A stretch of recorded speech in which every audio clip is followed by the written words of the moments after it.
নমস্কাৰ বাইদেউসকল।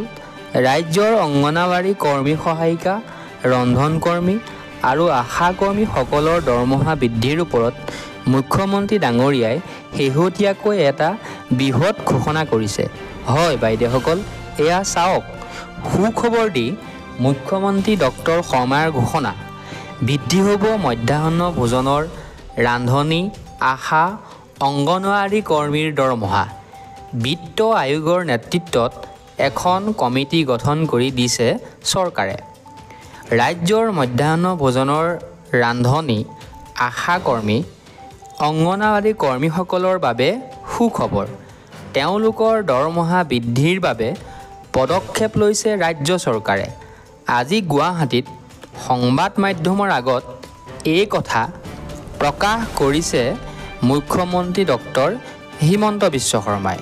মুখ্যমন্ত্ৰী ডক্টৰ শৰ্মাই কয় যে মধ্যাহ্ন ভোজনৰ ৰান্ধনী, আশা কৰ্মী, অংগনৱাড়ী কৰ্মীসকলৰ দৰমহা বৃদ্ধিৰ বাবেই চৰকাৰে বিত্ত আয়ুক্তৰ নেতৃত্বত এখন কমিটি গঠন কৰি দিছে।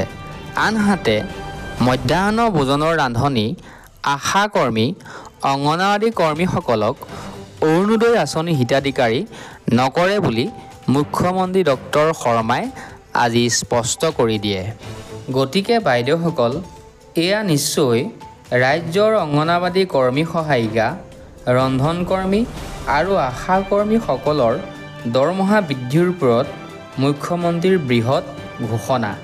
সেয়েহে লগৰ বান্ধৱীসকলক ভিডিঅ'টো শ্বেয়াৰ কৰি আজিৰ এই সুখবৰটো জনাই দিব।